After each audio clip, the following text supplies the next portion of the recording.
Donc avec le sénateur du jour. Bonjour Mathieu Darnaud. Bonjour. Merci beaucoup de nous accompagner pendant cette première demi-heure. Vous êtes élu de l'Ardèche, membre du groupe Les Républicains, grand spécialiste des questions de décentralisation ici au Sénat. On va bien sûr en parler dans quelques instants, mais d'abord l'actualité. Et l'actualité de cette nuit, c'est finalement l'Assemblée nationale qui a adopté le pass sanitaire après l'avoir rejeté une première fois en début de soirée, faute d'accord avec le MoDem, les députés du MoDem qui ont voté avec l'opposition, qui ont lâché la majorité. Qu'est-ce que vous avez pensé de ce qui s'est passé hier soir à l'Assemblée ? Avec ce gouvernement, j'ai l'impression que finalement c'est toujours la même chose. Pourquoi faire simple quand on peut faire compliqué ? Et c'est ainsi que je résumerai ce qui vient de se passer à l'Assemblée nationale. C'est d'ailleurs assez rare que la majorité se fracture, puisque les députés MoDem avaient refusé de voter ce texte, puis l'ont voté dans des conditions assez compliquées.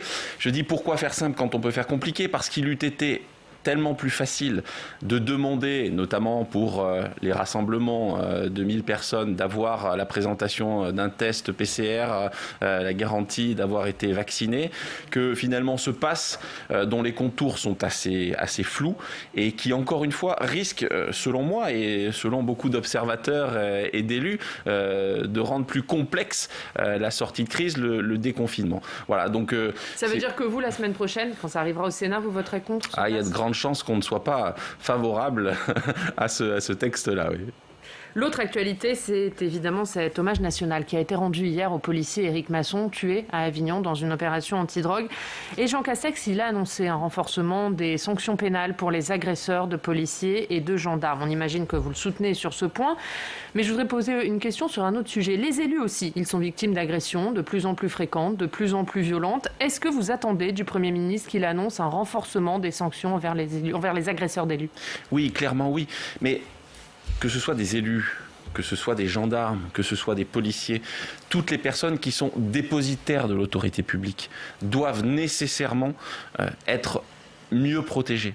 Mieux protégées à travers des moyens et mieux protégées aussi par la loi. Et bien évidemment qu'il faut renforcer les sanctions. Ce n'est pas normal de voir que quotidiennement, les élus de la République, mais celles et ceux qui veillent sur notre sécurité, policiers et gendarmes, font l'objet d'attaques qui se multiplient, des fois dans des conditions qui sont totalement hallucinantes.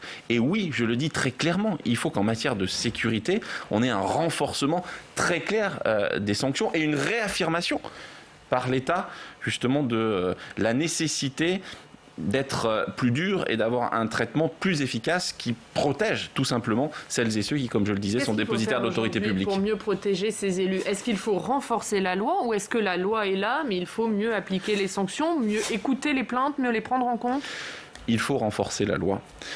Il faut mieux prendre en compte les plaintes des élus. Vous savez, lorsqu'on a voté le texte engagement et proximité, le gouvernement avait dit qu'il y aurait instruction qui serait donnée au parquet de poursuivre systématiquement.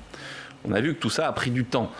On y arrive tout doucement, mais je pense qu'il faut aller très vite sur ce sujet-là. On ne peut pas laisser le sentiment d'un flottement. Et puis, il faut des moyens. Il faudra renforcer par des moyens humains. Le gouvernement a fait quelques annonces. J'espère qu'elles seront suivies des faits, parce que les élus, comme nos concitoyens, vivent une situation d'insécurité qui ne peut pas durer dans ce pays, disons les choses très clairement. Mais renforcer la loi, ça veut dire que vous allez faire des propositions ? On en a déjà fait, je vous rappelle, dans le cadre d'engagement et proximité. Okay. Le Sénat a été finalement la première institution qui, souvenez-vous, c'était après l'agression du maire de Signes, il y a maintenant près de 2 ans, avait fait une large concertation pour savoir ce que pensaient les maires. Et c'est à ce moment-là qu'on s'est aperçu de la difficulté et de ce qu'ils vivaient réellement.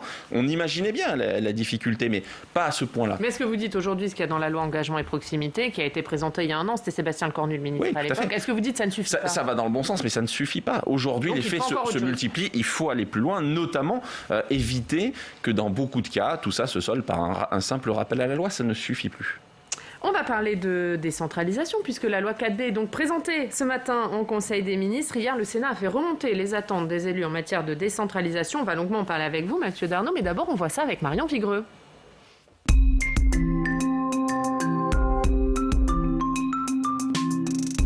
Bonjour Marion. Bonjour Oriane, bonjour Mathieu Darnaud. Et on est ravis de vous accueillir ce matin Marion. Et du coup on va parler avec vous de la conférence de presse présentant les résultats de la consultation nationale des élus en matière de décentralisation. Effectivement, le président du Sénat Gérard Larcher, la sénatrice Françoise Gatel et vous-même Mathieu Darnaud présentaient hier les résultats de cette enquête réalisée en ligne et complétée par un sondage CSA.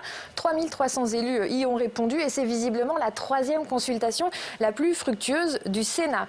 L'objectif visé, tester l'adhésion auprès des élus locaux des 50 propositions établies l'année dernière par le Sénat en matière de décentralisation. L'idée étant de pouvoir ensuite avoir de la matière pour amender et enrichir le projet de loi qui a été proposé justement par le gouvernement. Et Marion, cette consultation, elle a permis d'identifier 6 grandes attentes des élus locaux en matière de décentralisation. Quelles sont-elles ? Eh bien, nous allons les découvrir ensemble. Première demande, aller plus loin dans la décentralisation, mais sans Big Bang territorial. Deuxième attente, l'adaptation des politiques publiques aux réalités territoriales. Une moyenne de 74% des élus la demandent. Troisième point, le fait d'exercer les compétences au plus près des réalités du terrain. Et je vous propose d'écouter ce qu'en dit à ce sujet Françoise Gatel. Nous avons aussi une exigence de proximité. Nous l'avons vu dans la crise sanitaire. Et le président Larcher a l'habitude de dire que les élus locaux sont dans une proximité d'efficacité parce qu'ils sont à portée d'engueulade et ils doivent, pour leur champ de compétences, fabriquer les solutions les plus adaptées. Donc ce principe de subsidiarité, c'est vraiment le principe qui doit nous guider dans une construction d'architecture basée sur la confiance dans les élus et leur liberté à inventer des solutions. Quatrième demande, et ce n'est pas une surprise, la simplification des normes applicables aux collectivités territoriales. C'est là une priorité pour 70% des élus locaux. Et puis cinquième demande, donner plus de pouvoir aux collectivités, notamment en matière de santé. Et sur cette demande en particulier, 86% des élus souhaitent confier la présidence du Conseil des ARS, Agence régionale de santé, à un élu local. Mathieu Darnaud, cette demande, elle fait évidemment suite à la crise sanitaire. Que peut-elle changer concrètement ? Un mot, si vous me le permettez, parce que je pense que c'est essentiel. La décentralisation, Kesako, comme on dit chez moi en Ardèche, qu'est-ce que c'est ? Je me mets à la place de celles qui nous écoutent, peut-être avec le café à la main, ou qui se disent « mais qu'est-ce que c'est que tous ces barbarismes ? Qu'est-ce que ça va changer dans notre quotidien ?» Pour moi, ça va changer tout. Et en réalité, ça fait très longtemps qu'on aurait dû commencer par cela. Nos concitoyens, quand on les rencontre, ils nous disent « on ne comprend plus le centralisme, on ne comprend plus pourquoi les décisions qui touchent notre quotidien sont prises à Paris. Et nous, en Ardèche, on voudrait que ce soit pris à Privas. Quand on est dans le Bas-Rhin, on voudrait que ce soit pris à Strasbourg. Pourquoi faut-il à chaque fois que des décisions soient prises de façon lointaine ? On veut que ce qui concerne notre quotidien, que ce soit de la part de l'État ou des collectivités, soit pris en proximité. Et ce texte, pour moi, c'est une des solutions à la crise, aux crises que nous traversons. Parce qu'on a besoin de redorer la confiance dans la parole publique, dans les élus locaux. Et ce n'est pas un hasard si aujourd'hui, l'une des élections qui est plébiscitée par nos concitoyens, c'est l'élection municipale. Parce que finalement, ils arrivent à lire l'action publique. Un maire, il s'engage sur des projets. Et puis au bout de 6 ans, il est jugé. Eh bien, il faut revenir de plus en plus vers ça. Et vous parliez de la crise sanitaire. La crise qu'on vient de vivre, l'une des principales critiques, on l'a vu, l'acheminement des masques, les problèmes des tests, les protocoles scolaires. Autant de nœuds à la tête que se sont fait les élus pour arriver à mettre en place tout ça. Et ben moi je dis là aussi, il faut qu'on gère ça en proximité, que ce soit au niveau de l'État territorial, des préfets que vous évoquiez à l'instant, qui doivent être renforcés, parce que c'est dans les sous-préfectures on a l'agilité pour parler d'urbanisme, pour parler de tout ce qui concerne là encore la vie des élus, du quotidien de nos concitoyens, ou dans les collectivités, les communes, les départements et les régions. Ça c'est quelque chose d'essentiel. Et on va revenir sur cette loi 4D, mais sur la question des agences régionales de santé, du coup, la question de Marion. Moi, je pense que les agences régionales de santé, je le dis d'autant plus facilement que c'est quand même en 2008, que c'est quand même Roselyne Bachelot, qui à l'époque était dans une autre majorité, que je soutenais, qui a mis en place ce dispositif. Là aussi, on doit revenir à une gouvernance tout à fait différente. Les élus doivent être mieux associés. Qui gère les EHPAD dans les territoires ? Ce sont en partie les départements. Qui gère les écoles d'infirmières? Ce sont les régions.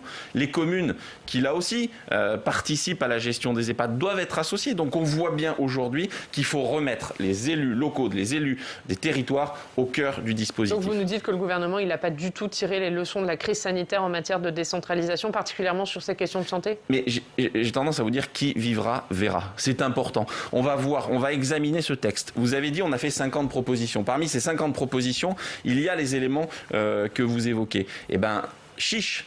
Proposons à la ministre, il y a des sujets qui se retrouvent dans ce texte, comme sur engagement et proximité. Le gouvernement a entendu une partie des demandes du Sénat. Il reste un chemin à faire, au moins une vingtaine de grandes propositions qui ne se retrouvent pas dans ce texte. Nous, on appelle de nos vœux que ce soit le cas. Et en tout cas, on fera œuvre utile pour que lors de l'examen au mois de juillet, nous puissions faire entendre ces sujets comme celui que vous venez d'évoquer sur les agences régionales de santé. Et Marion, vous nous avez parlé de 6 attentes des élus. Quelle est la 6e alors? Eh bien, il s'agit du renforcement, vous l'avez évoqué, de l'État territorial, c'est-à-dire le renforcement du pouvoir des préfectures dans les départements. Un souhait évidemment que partage le président du Sénat, Gérard Larcher. On l'écoute. Le Sénat propose de restaurer l'autorité du préfet du département. C'est un choix fort à un moment paradoxal où le gouvernement nous annonce qu'il veut mettre fin au corps préfectoral. Je n'évoquerai pas le bicentenaire de la mort de Napoléon, mais je souhaite rappeler combien dans la crise le pays tout entier a pu s'appuyer sur le corps préfectoral à travers notamment ses relations avec les élus locaux et le couple maire-préfet tant chanté dans les psaumes actuels, eh bien, c'est aujourd'hui une réalité. Pourquoi casser cette réalité ? Mathieu Darnaud, Gérard Larcher l'évoque dans l'extrait qu'on vient de diffuser, la possible disparition du corps préfectoral suggéré par le gouvernement avec une modification du statut des préfets. Que vous inspire cette décision ? Oui, alors on parle bien d'une modification du statut des préfets. Ça m'inspire finalement... ça me pose déjà beaucoup d'interrogations sur la ligne qui est celle du chef de l'État et de la majorité actuelle, du gouvernement actuel. Je vous rappelle qu'ici même, il y a 4 ans maintenant, le chef de l'État venait lancer la conférence nationale des territoires qui devait être finalement cette commission qui avait en charge de traiter des sujets territoriaux et notamment de la place de l'État dans les territoires. À l'époque, on nous parlait de mettre en place un préfet simplificateur, c'est-à-dire qu'on considérait que le préfet devait être finalement cette cheville ouvrière qui allait permettre à la fois de simplifier, de répondre à la problématique notamment des normes, des contraintes qui s'imposent sur nos territoires en matière d'urbanisme, en matière d'environnement. Et aujourd'hui, on parle tout simplement de l'inverse, c'est-à-dire finalement de changer le statut du préfet. Or, on peut penser ce que l'on veut. Moi, je considère que le préfet, c'est celui qui est au contact permanent des élus, mais également de nos concitoyens. Moi, vous voyez, j'ai fait plusieurs tournées avec le préfet du département de l'Ardèche, notamment pour visiter les centres de vaccination, pour visiter, on vient de vivre une crise agricole sans précédent, avec un gel noir qui, sur beaucoup d'exploitations, a fait plus de 100% de pertes. Et bien, le préfet, il était là aussi, avec les élus locaux. Et c'est ce couple préfet élus locaux qui fonctionnent. Et c'est ce couple-là à qui il faut redonner du souffle et qu'il faut mettre au cœur de cette proximité qu'on appelle de nos vœux. Et le Sénat, justement par la voix de Gérard Larcher, estime évidemment ne pas se retrouver dans le texte cadet et surtout ne pas retrouver les 50 propositions présentées l'an dernier. Il y a donc aussi du côté des sénateurs une déception, mais comme le dit, je cite Gérard Larcher, il y a un texte sur la table et nous n'allons pas le bouder, mais au contraire lui donner de la force. Le texte sera examiné au Sénat en première lecture le 5 juillet dans l'hémicycle. Il y aura des mesures complémentaires, il faudra que le gouvernement les entende. Oui, je veux quand même saluer la détermination de Jacqueline Gourault, la ministre, qui a tenu parce que je crois que ce texte n'aurait pu ne jamais voir le jour. Et j'ai été critique à l'endroit du gouvernement, qu'il me soit permis aussi de saluer la détermination de la ministre Gourault qui a fait en sorte que ce texte existe. Et je pense qu'effectivement, maintenant, je disais qui vivra verra, il faut qu'ensemble, on puisse cheminer. Il faut surtout que le gouvernement entende celles des propositions, comme je le disais, qui ne se retrouvent pas dans le texte. On verra, je pense qu'il y a... Qu'est-ce que vous allez faire, vous, comme proposition durant l'examen de ce texte, Mathieu Darnaud? Quelles sont les priorités pour vous qui ne figurent pas dans ce texte et qui doivent y figurer? notamment le fait de laisser plus d'agilité. On est dans un temps où nos concitoyens ne veulent plus d'une rigidité. Si dans un département, si dans une région, il faut qu'on ait une convention entre le département et la région pour parler de l'aspect économique, pour parler de l'aspect agricole, pour parler des mobilités. Moi, je viens d'un département où on n'a pas 1 kilomètre d'autoroute, on n'a pas 1 kilomètre de train de voyageurs, et on a vraiment besoin de travailler sur notre seule route nationale, qui d'ailleurs risque de ne plus être nationale parce que le texte 4D remet en cause ces routes nationales pour les transférer soit au département, soit aux régions, soit aux métropoles. Eh ben, nous, on veut plus d'agilité. On veut qu'on arrête de rigidifier le système. On veut trouver les meilleures solutions pour que ça fonctionne sur les territoires et donc laisser plus de liberté, notamment dans la ventilation des compétences, que ce soit au niveau département-région, mais que ce soit au niveau du bloc communal, comme nous l'avions souhaité déjà lors du texte engagement et proximité. Donc ça sera votre priorité. Au début, on parlait de cette loi 4D comme une grande loi de décentralisation. Maintenant, c'est plus du tout le cas. Jacqueline Gourault elle-même reconnaît que ce n'est pas une grande loi de décentralisation et qu'elle l'assume. Est-ce que vous êtes déçu de la tournure qu'a pris cette loi 4D ? Est-ce que finalement, elle ne résume pas à un texte technique plus qu'un vrai texte de décentralisation ? C'est un texte assez technique. Déçu, il faut être réaliste. On savait très bien qu'un texte qui arrive lors de la dernière année du quinquennat ne pouvait pas porter, un souffle puissant au niveau décentralisateur. Mais d'ailleurs, peut-être faut-il s'interroger. Est-ce que c'est vraiment ce que souhaitent les élus, nos concitoyens ? Nos concitoyens, ils veulent de la proximité, donc une décentralisation qui soit synonyme de proximité. Ce que je disais, on prend les décisions sur les territoires. Mais vous entendez les associations d'élus qui sont toutes critiques, oui, MF, parce qu'il y a des présidents de département hier qui ont fait une tribune mais pour complètement, dire c'est sans parce qu'il manque quelque chose qui est essentiel dans ce texte. On ne peut pas parler de déconcentration, on ne peut pas parler de décentralisation si on ne parle pas de la question des moyens. Si demain, je vous dis à Public Sénat, il faut que vous diffusiez des documentaires, mettre des films, enrichir votre grille de programme, la première question que vous allez me demander, c'est oui, mais avec quels moyens ? Eh bien, c'est exactement pareil. Si vous transférez des compétences, on a introduit il y a 6 mois au Sénat une disposition dans une proposition de la constitutionnelle qui dit qui décide paye. Vous décidez de transférer, vous payez. C'est aussi simple que ça. Et ça, on va réintroduire quelques dispositions dans le texte qui vont permettre notamment de répondre à la préoccupation des 47 présidents de département qui n'ont pas tout simplement les moyens d'exercer les compétences qu'on pourrait ou qu'on voudrait leur transférer. C'est aussi simple que ça. Et on continuera à parler de ce texte à 8h, puisque Jacqueline Gourault, la ministre, sera donc notre invitée sur ce sujet. Merci Marion. À tout de suite pour la revue de presse de Mathieu Darnaud. Mais d'abord, on va aller du côté de chez vous, pas très loin. On va aller à Lyon, retrouver Jean-Philippe Vigouroux. Bonjour Jean-Philippe, journaliste au Progrès. Et Jean-Philippe, l'actualité dans la région Auvergne-Rhône-Alpes, c'est officiel. Laurent Wauquiez est donc candidat à sa succession. Effectivement, au bal des prétendants, il ne manquait que lui. Après avoir repoussé jusqu'à l'extrême limite sa déclaration de candidature, Laurent Wauquiez a officialisé la chose hier matin. Il s'est déclaré à l'occasion d'une visite dans les locaux d'une entreprise du Rhône située dans la commune de Tarare, très exactement.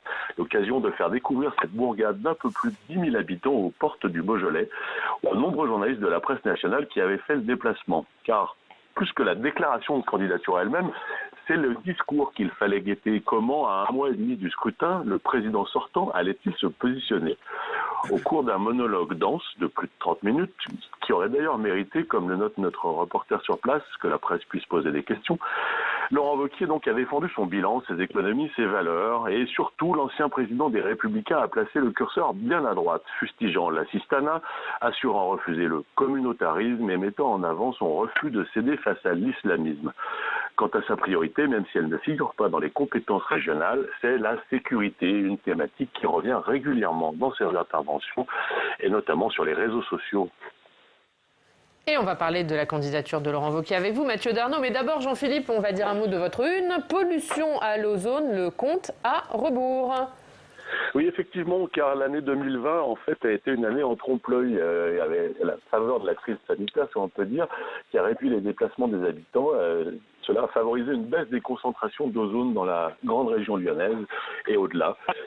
Mais qu'on ne s'y trompe pas, ce polluant saisonnier est malheureusement en très nette augmentation si l'on regarde les chiffres des 10 dernières années dans notre région. Et cette pollution, elle concerne tout le monde, pas seulement les grandes agglomérations, qu'on habite à la campagne, à la montagne ou dans une petite ville. Personne n'y échappe. Et puisqu'il n'est pas envisagé, fort heureusement, de prolonger le confinement, la question aujourd'hui est bien de savoir quelles sont les mesures concrètes qui peuvent être mises en œuvre pour améliorer la qualité de l'air et diminuer cette pollution à l'ozone. Alors la circulation différenciée n'est manifestement pas une mesure très efficace et l'agence Atmo Auvergne-Rhône-Alpes planche sur d'autres pistes que nous détaillons dans le dossier que nous publions ce matin. Alors on citera entre autres la réduction des vitesses de circulation pour l'ensemble des véhicules, une meilleure information de la population à propos de ce polluant sournois et aussi méconnu que gênant pour les voies respiratoires, nous explique un spécialiste. Et puis également une autre piste, c'est une meilleure anticipation des pics de chaleur. En période de canicule, nous dit-on, il faudrait généraliser le télétravail pour limiter les déplacements. Merci beaucoup. Merci Jean-Philippe Vigouroux d'avoir été avec nous, journaliste au Progrès. Et donc c'est officiel, c'est un peu un secret de polichinelle, hein, Mathieu Darnaud, la candidature de Laurent Wauquiez à sa succession. Il est donné assez largement en tête dans les sondages, en tout cas, Laurent Wauquiez. Est-ce que du coup le risque pour vous, c'est une démobilisation de votre électorat? Ça vous inquiète? Il faudra bien sûr dire et redire à nos concitoyens que cette élection régionale, d'ailleurs comme les élections départementales, sont essentielles. On a parlé du quotidien de nos concitoyens. C'est peut-être les deux élections qui, paradoxalement, sont les plus importantes pour leur vie quotidienne, pour les compétences du quotidien. Et je pense qu'il faudra vraiment inviter et inciter nos concitoyens, qu'ils soient auvergnats-rhône-alpins ou normands, à venir voter pour ces élections régionales. Un mot sur ce qui se passe en région sud, Provence-Alpes-Côte d'Azur. Là, c'est plus compliqué pour le candidat Les Républicains. Renaud Muselier, un sondage paru hier, donne Thierry Mariani en tête au second tour. Et si Renaud Muselier stabilise son électorat, Thierry Mariani, lui, il prend beaucoup de points dans ce sondage, avec de plus en plus d'électeurs de droite aussi qui se tournent vers lui. Qu'est-ce que vous en tirez comme conclusion? Est-ce que c'est une secousse de l'affaire Muselier? Est-ce qu'elle a été mal gérée par les Républicains? Pourquoi par les Républicains? Je pense que ce que ne veulent plus nos concitoyens, c'est tout simplement avoir le sentiment que ça rejoint finalement la discussion qu'on avait tout à l'heure, que ce qui doit se passer sur les territoires, qui doit être finalement l'émanation de candidatures d'hommes et de femmes qui sont ancrés dans le territoire, doit se régler dans les territoires et pas au niveau des appareils parisiens. Ça veut dire mais la ficelle était confiance à Renaud Muselier? Non, mais la ficelle, pardon de le dire, la ficelle, elle était quand même un peu grosse de la part du gouvernement et de la part de Jean Castex. Je pense qu'il convient plus d'incriminer sur ce coup Jean Castex. Christian Jacob, il a eu une réaction tout à fait, pour moi, normale. Je regrette et je pense que ce sondage, c'est la traduction de ça. C'est-à-dire que nos concitoyens, ils ont envie d'avoir des femmes et des hommes qui se présentent au suffrage concerné, que ce soit aux élections régionales ou départementales, pour dire ce qu'ils vont faire très clairement, qu'ils ne fassent pas abstraction de leurs convictions, mais qu'ils soient avant tout concentrés sur l'objectif. Et vous parliez de Laurent Wauquiez. Je pense que l'une des grandes réussites de Laurent Wauquiez, qui peut-être sont l'explication, sûrement d'ailleurs, de ces excellents sondages, c'est qu'il a agi et qu'il a fait ce qu'il a dit. Et qu'il a eu une réaction absolue sur des sujets comme la crise sanitaire, comme la sécurité, comme l'investissement dans les territoires et singulièrement dans les territoires ruraux. Et je suis bien placé pour en parler. Et ça, je pense que ça paye à un moment donné. Dire ce que l'on fait, faire ce que l'on dit. Mathieu Darnaud, on termine avec votre revue de presse. Oui. Et Marion Vigreux revient.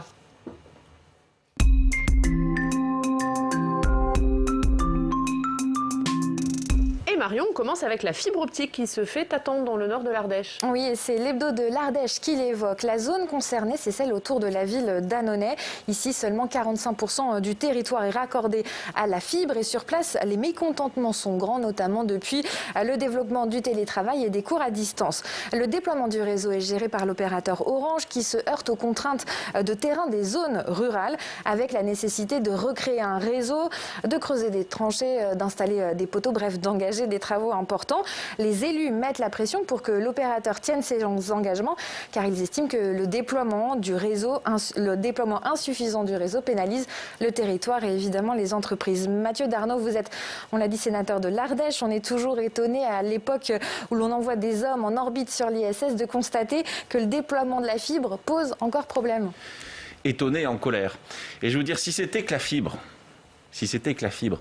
Mais c'est aujourd'hui le service universel, c'est le cuivre, c'est la téléphonie fixe. On a aujourd'hui en Ardèche, en 2021, des gens qui sont confrontés à des problèmes de sécurité, de téléalerte, notamment des personnes âgées, parce que tout simplement, on a des poteaux qui se retrouvent par terre, des fils qui sont par terre, et malheureusement, on n'arrive pas. C'est une de mes activités principales depuis que je suis sénateur, et je le dis, toute sensibilité confondue dans notre département, on ne cesse d'agir. Nous avions la présidente de l'ARCEP il y a quelques semaines lors de la rôdière qui était présente.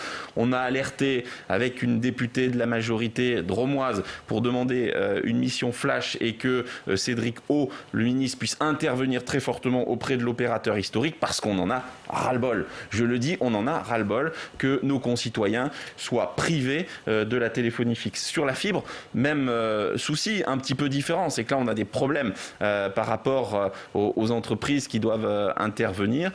C'est un vrai sujet. Je crois qu'effectivement, vous l'avez dit, c'est un besoin impérieux d'avoir et la fibre et la téléphonie fixe parce qu'il en va de la vie quotidienne de nos concitoyens, mais aussi de problèmes de sécurité, parce que vous avez des fois des pans entiers de notre territoire qui se retrouvent dans l'impossibilité de communiquer. C'est aussi simple que ça.